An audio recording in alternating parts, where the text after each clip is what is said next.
السلام علیکم ورحمۃ اللہ وبرکاتہ۔ امید کرتا ہوں دوستو آپ لوگ خیریت یافت ہوں گے۔ بعض خواتین یہ سوال کرتی ہیں کہ مولانا صاحب کیا میرے اوپر قربانی دینا ضروری ہے یا ضروری نہیں ہے، کیونکہ ہر سال دیکھتے ہیں کہ میرے نام سے قربانی دیا جا رہا ہے، تو میں خیال کر رہی ہوں کہ امسال میرے شوہر کے نام سے قربانی ہو یا امسال میرے بیٹے کے نام سے قربانی ہو جو بڑا ہو چکا ہے، بالغ بن گیا ہے، تو کیا میرا یہ فیصلہ صحیح ہے کہ میرے نام سے قربانی دینا لازم ضروری ہوگا؟ تمام تفصیلات مختصر انداز میں آپ کے گوش گزر کروں گا۔ امید کرتا ہوں کہ آپ تمام اس ویڈیو کو مکمل دیکھیے گا۔ جو ادھر نیا ہے ان سے گزارش ہے چینل کو سبسکرائب کریں، بیل آئکن دبانا نہ بھولے۔ جزاک اللہ خیر واسم جزا۔ دیکھیے قربانی کا مقصد ہم سمجھ لیں اور قربانی کن لوگوں پر واجب ہے یہ سمجھ لیں تو انشاءاللہ بہن آپ کا مسئلہ کلیئر ہو جائے گا۔ دیکھیں قربانی کا مقصد یہ ہے کہ اللہ تبارک تعالیٰ چاہتے کہ ہم پرہیزگار متقی بن جائیں۔ لَن يَنَالَ اللَّهُ لُحُومُهَا وَلَا دِمَاؤُهَا وَلَٰكِنْ يَنَالُهُ التَّقْوَىٰ مِنكُمْ کہ اللہ تعالیٰ کے پاس نہ خون پہنچتا ہے نہ گوشت پہنچتا ہے، صرف اللہ تبارک تعالیٰ اور تقوی اور پرہیزگاری چاہتے ہیں۔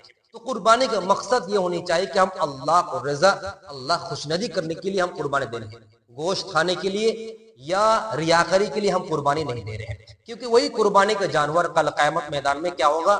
ہمارا آپ کے لیے سینگ بال خود نہیں کھڑا ہوگا، اور ہم قربانی کے جانور دیں گے تو قربانی جانور ہر ایک بال کے برابر ہمیں آپ کو نیکیاں ملیں گے۔ خام بھیڑ اگر قربانی کرتے پھر بھی ہمیں آپ کو انشاءاللہ تعالیٰ بال کے برابر ثواب ملے گا، حدیث مبارک موجود ہے۔ اب رہی بات کہ وہ جو خواتین کہہ رہی کہ ہر سال میرے نام سے قربانی ہو رہی ہے، آج میرا خیال ہے کہ ان سال میرے ہسبینڈ نام سے قربانی ہو یا میرے بیٹے کے نام سے ہو، میرا سسر صاحب کے نام سے ہو یا سسر جان کے نام سے ہو، میں ان سال میرا موڈ نہیں کہ میں اپنے نام سے قربانی کروں۔ دیکھیے میری بہن، قربانی کن لوگوں پر واجب ہے یہ ہمیں سمجھنا ہے۔ دیکھیے قربانی مسلمان ہو، عاقل ہو، بالغ ہو، صاحب نصاب ہو، ان تماموں پر قربانی دینا ضروری اور لازم ہے۔ آگے نمبر 5 نمبر یہ ہے کہ وہ صاحب نصاب کب تک ہو؟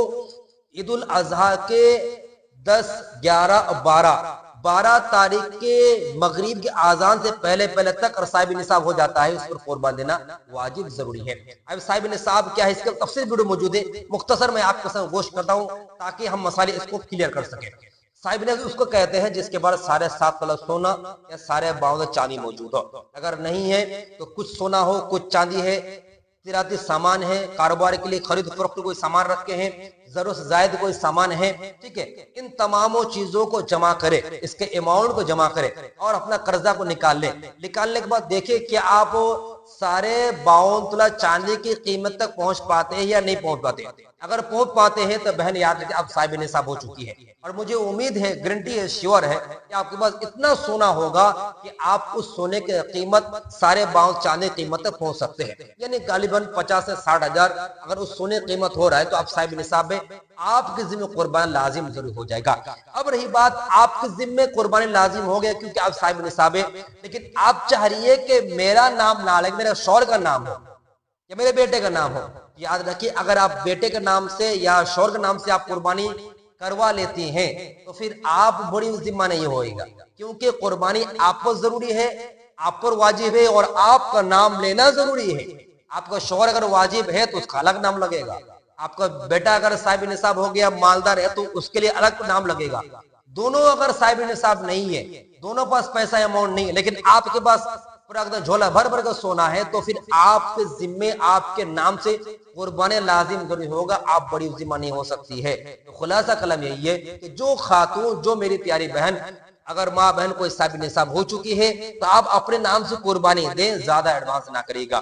گزارش یہ ہے کہ اس مسئلے کو آپ اگر دیکھنا چاہے مزید تو دیکھ سکتے ہیں، کتاب کفایت المفتی جلد نمبر 8 صفحہ نمبر 186 پر، احسن الفتویٰ جلد نمبر 7 صفحہ نمبر 408 موجود ہے، مسائل عیدین و قربانی صفحہ نمبر 105 اور 145 موجود ہے، اور بہت سے مسائل کتاب موجود، آپ جا کر دیکھ سکتی ہیں، مطالعہ کر سکتی ہے، بیشتر جبر میں امید ہے کہ مل جائے گا۔